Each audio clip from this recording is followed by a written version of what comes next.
with the current Northern Ireland Protocol.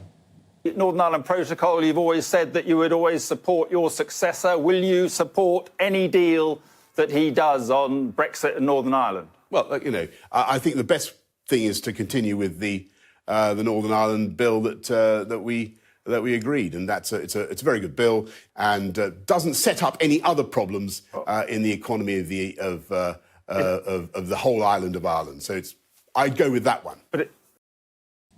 The move by Boris, who still hopes to replace Fishy Rishi, comes amid the continuing threat of ministerial resignations if his negotiations with Brussels permanently jeopardise Northern Ireland's place in the Union, including this not-so-subtle hint from true Brexiteer Home Secretary Suella Braverman during her exclusive interview with our very own Liam Halligan.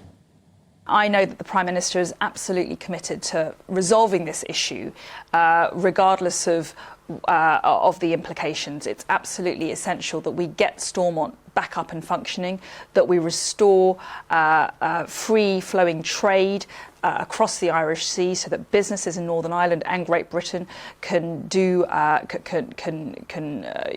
carry out their commercial activities, but also that Northern Ireland's place within the UK is safeguarded. Is Sunak waking up?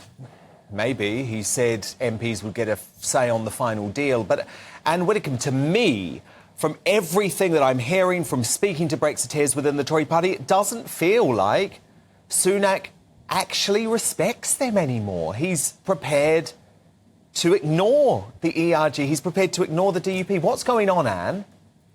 Well, we've had a series of Prime Ministers, including Boris, whose attitude has been pretty well summed up as any deal will do. Any deal will do.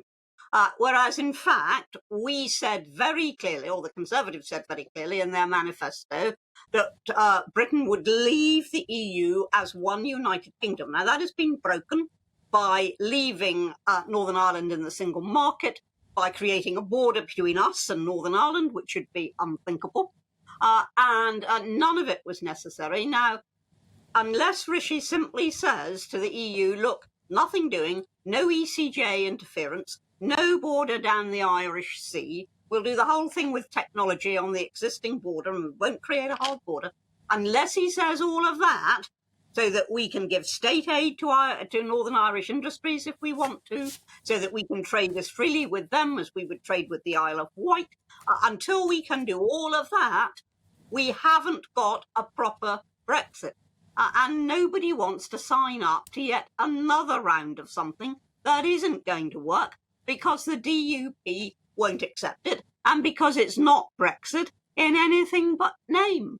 And the impact on the Conservatives will be enormous because once again they'll break down in angry division. And frankly, I think the public's had enough of it. Well, we have.